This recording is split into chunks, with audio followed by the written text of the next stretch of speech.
Superman the movie. Superman the movie.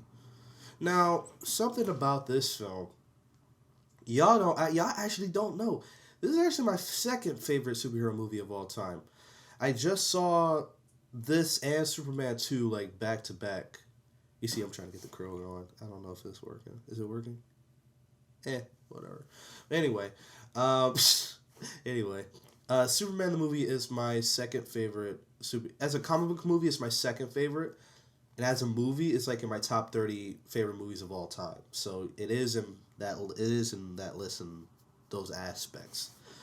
But rewatching it like what 2 days ago, I just remember how it just shows me how fun comic book movies used to be, especially back then. The effects back then, while yes, if it was released today, it would have aged very poorly. But back in the '70s, they actually did accomplish some things that I was actually impressed with. The whole tagline, "You'll believe a man can fly," does they do really push that in the movie, and I think it works personally.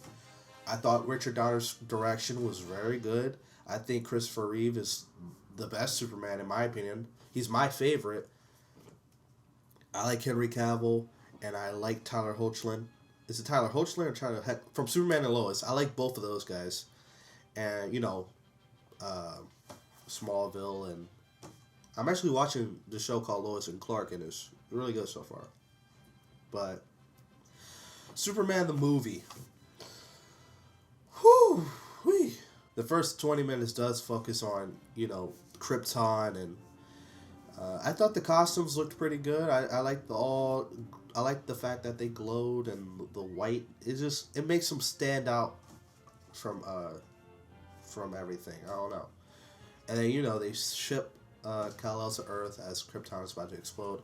Now I did hear Marlon Brando was hard to work with, but then again he's hard to work with in a lot of films, and paying him was a big chunk of the budget. And then Superman 2, the Richard Donner cut. Richard Donner wanted Marlon Brando to be in the footage, as far as like in Superman 2, but the studio, I don't know if the studio didn't want him because it would be like it's like money problems or something like that. I don't know, but Marlon Brando did pretty good, and then uh, Kal-El is on Smallville where he finds the father and the mother, and then he grows up. It's not just like the next 20 to 30 minutes, and I will say, the parents here were really good, and I thought the way the father passed away was more believable here than in Man of Steel. Now here he had like a heart attack, and then Superman's like, man, all these powers and I couldn't save him, showing that Superman has some of the most ultimate powers that he can't even stop anyone from having what a heart attack. Or Superman and Lois has cancer, and Superman and Lois, the current season of Superman and Lois, Superman can't really stop cancer, so they'll just have to write it out together, which I think is a really good storyline in that show. But here, his father has a heart attack, and he feels guilty. He can't help people that have that kind of thing going on for them. Oh man! And then Man of Steel, freaking Jonathan Kent saying, "Maybe you should have let him die." I'm like, bro. Man of Steel, I'm not really a big fan of the Man of Steel is okay, but I'm not a fan of that movie. Here, and then let's see, goes to Metropolis. Christopher Reeve is such a good Clark Kent. Having that like nerdy like feel, he's all like slouched over. He's like, oh Lois, and it's like, it's like he has this persona as Clark Kent. It's like, do you buy this dude as Superman? You don't buy him as like, you're not Superman. And then Superman 2, Lois figures it out and stuff. But I feel like Christopher Reeve's acting as Clark Kent is really good. it's like him and Superman are separate entities instead of the same person.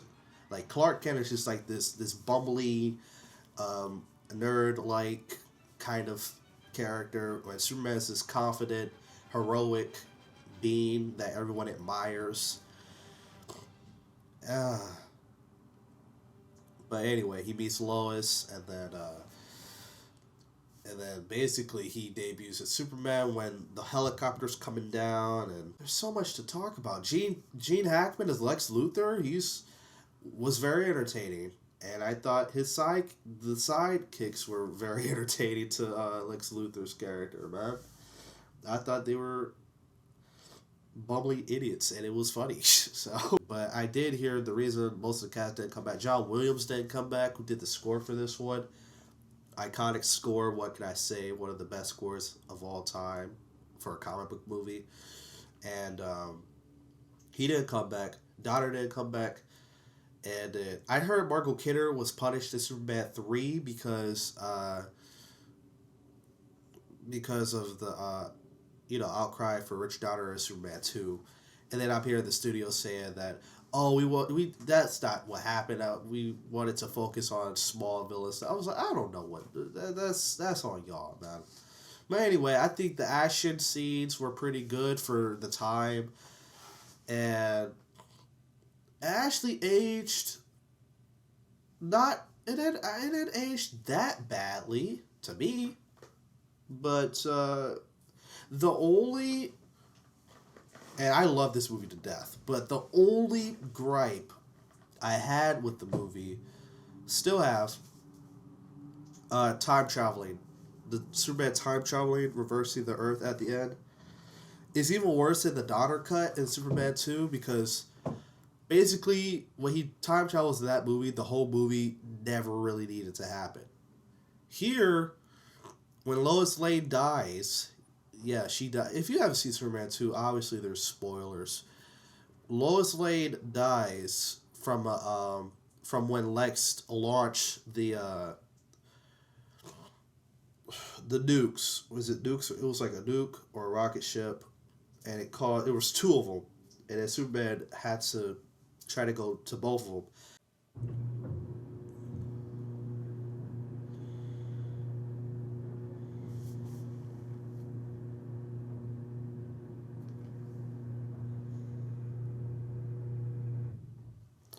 Anyway, the yeah, the end, that was just weird for me. But overall, Christopher Reeve and Margot Kidder has I think Christopher Reeve and Marco Kidder have great chemistry as Superman and Lois Lane. I think they work as a couple, even though as the movies went on, they started to not get along with each other. But it is what it is. I gave the movie a 10 out of 10, and I'm gonna stick with a 10 out of 10, despite that time travel flaw. It's still nostalgic for me. I don't know. It is, but yeah, those are my thoughts. And then Superman 2, quick thoughts on that. I think it's a good sequel. At one point, I actually thought it was better than Superman the movie, and then that was a very brief thing, though. I thought the whole Superman identity, giving up his powers to be Lois, was pretty cool. Was pretty heartfelt. My fault. And the whole General Zod and General Zod storyline. I thought he worked as a villain. I thought that was the best Zod that we've gotten so far. And yeah, I mean I don't have much to say about Superman 2, except I think it's a good sequel. It's the last good Superman movie in my opinion, because the rest of them they're mediocre to garbage, hot garbage. But I can review Superman 2 another time. But yeah, those are my thoughts on Superman the movie. And I will catch you guys later. Bye.